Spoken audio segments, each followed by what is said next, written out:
All right, guys, welcome back to another Toon Talk. I'm Tyler Williamson, and today it's a little bit of a different setting. We got this nice wooden table, nice lamp, and I have a nice guest here. Hi, I'm Jaden, and apparently to Tyler, I'm the internet's busiest music nerd. Yeah, she really, knows when it comes to the internet and music, so to speak. I feel like I know a lot about music. I know, a lot about, you got your singers, types of music. You got your singers, you got R&B, you got the Latin guys, you got, rap, you got your drill, you got your trap. I always knew I wasn't gonna be gay. What else? You got your rock music, stuff like that.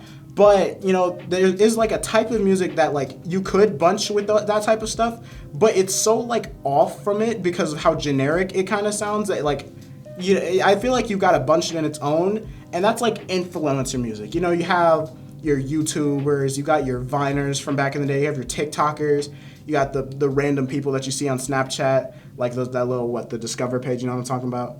Yeah.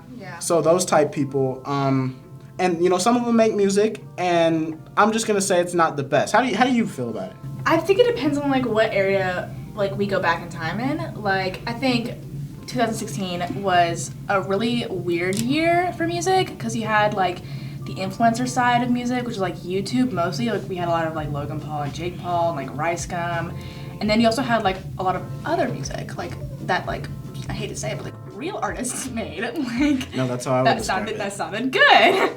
No, when it comes to YouTube music, or even like, cause like what Logan Paul did, they started out as Viners, so it's like that style of. 2016. I'm sorry, but 2016 was also the year that Vine like shut down. Yeah, so that's why people went to YouTube. Yeah, so exactly. It's like, they started this YouTube stuff, and then a lot of them, if they were the biggest guys, so to speak, kind of just like started beefing for no reason. Can you talk about like why they were beefing since you were so big in that era?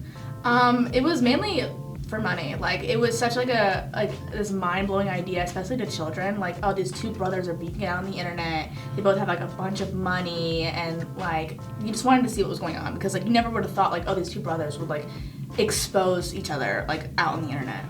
Yeah, and then when it came to, they were beefing, and then I would assume that, they ended up, it was like, oh, we're all good. They did have a song. It was like, I Love You, Big Bro by like Jake Paul, and I was like, nah, we gotta wrap it up. I don't know if like this had anything to do with it, but I know there was like, Rice Gum and KSI back in that era too. Were they like, I would assume that like they were part of that. Was that like a separate beef type thing, or was there the actual beef there? I know.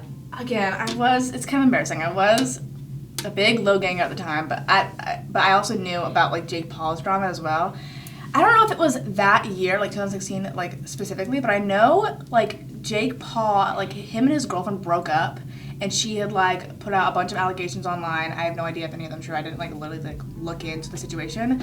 And then Rice Gum and like his ex-girlfriend made like a diss track against him called "It's Every Night Sis." And I know his ex-girlfriend also showed up. Her name was Alyssa Violet. Also showed up on Logan Paul's diss track. As much as I don't like Rice Gum as a person, compared to It's Everyday Bro, Every Night Sis slapped. It was. I'm sorry. It was good. I liked it. I think, especially since I knew who he was at the time, and I knew like what like he was talking about in the song, like what he was like calling him out for, I was like, oh, that's even better. It was a lot different for me because I did not feel the same way about that era of the YouTube. I was not a low ganger. I was not a Jake Pauler. I was not a Rice Gummer, whatever he called his little supporters, especially as much as her.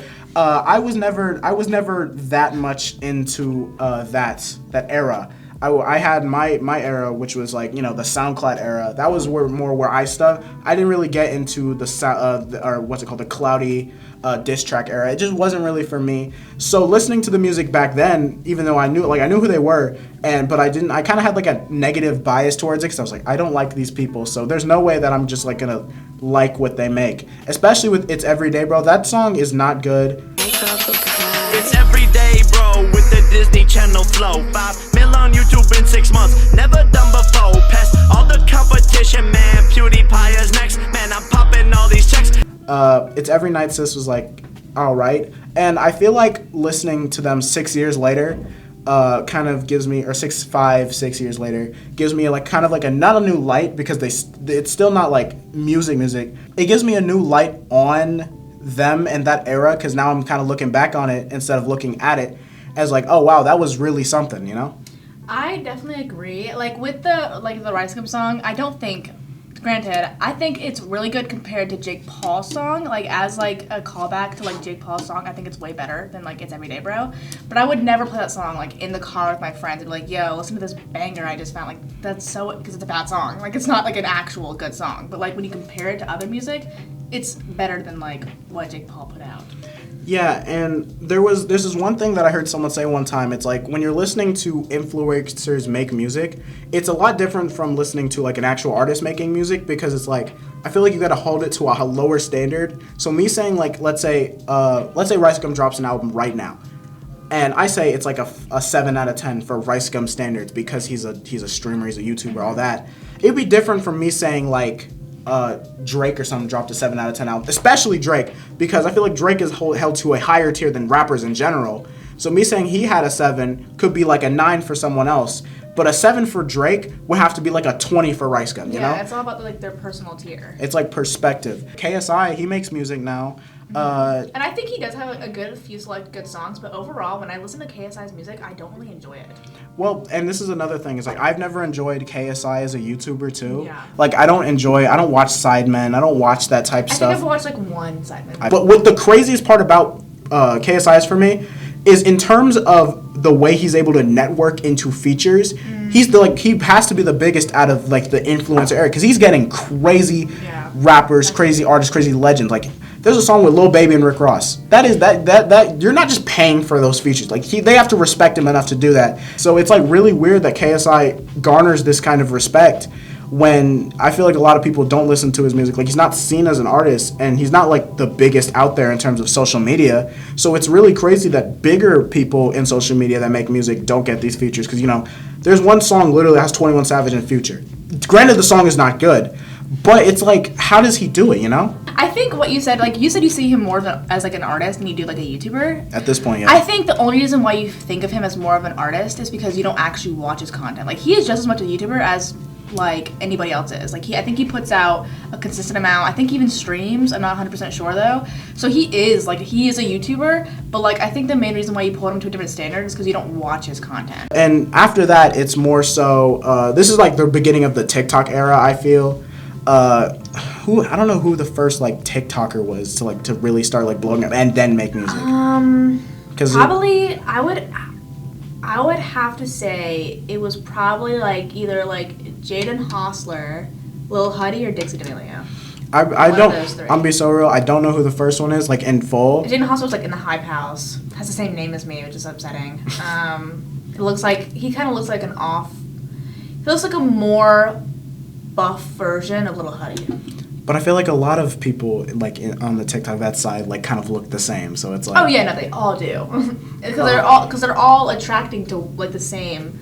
The same demographic of little girls. Yeah, same demographic little girls. of like this e-boy look, like half parted down the middle, chains, black nails, tattoos, baggy clothes.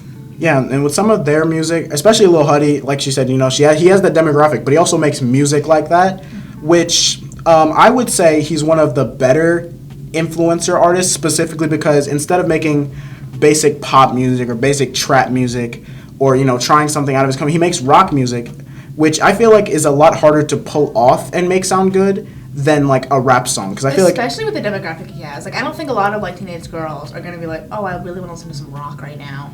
No, I don't think they would. I think they would cater more towards corpse husband music, if I'm being honest. Probably. I was a fan of like the Dream SMP and like not really Corpse Husband as much. Like I wasn't really watching his YouTube videos and I wasn't really like going on his streams. Mainly because he streamed on YouTube and I don't really watch like YouTube streams. But I was a fan of the Dream SMP stuff. But I kind of stopped becoming a fan not right before, like a few months before they started like releasing music. Like Dream started releasing music. Corpse was already releasing music like before that. Like I was already a fan of them before like Corpse even like I think released a song. And I'm not gonna lie, I didn't listen to it. I wasn't a huge fan of it. It didn't like cater to me. I didn't hear it and be like, oh my god, this is really good.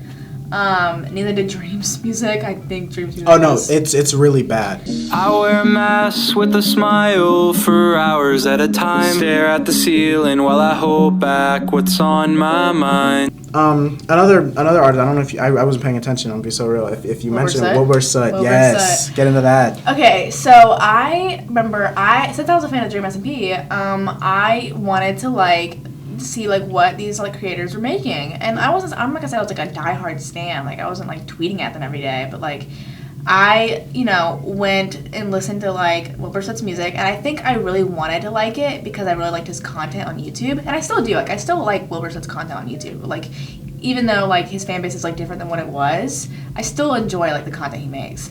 And so I think I wanted to like it because I liked his content. So I guess I just pretended to like it, because like now that I go back and listen to like Saline Solution or something, it has a very like raw sound to it. Like you can tell he did not use autotune, and which is like fine, like it doesn't bother me. It just does not, again, cater to me. But like he also just recently joined a band called Lovejoy, and I like one song from them. I think it's called One Day. One Day, I actually like that song, and like maybe it's because he's in like a more organized band. He has more opinions like coming at him. But I like his like Lovejoy stuff more than I like his like by himself stuff. Yeah, and usually on Toon Talk I talk about like culture, and I feel like that fan stan culture is really weird because, like she said, she kind of lied herself into liking his music, which I feel like a lot of stans do, especially when it's of people that don't actually make music. 100%. Like I feel like I go on Twitter. I'm a pretty active Twitter user. I go on Twitter and I see like maybe in his comments or like he'll be trending for no reason, like these type of people, and it'll just be like fan cams with his music, and I'm like, you guys are not all listening to his music. He's in your bed, I'm in your Twitch chat.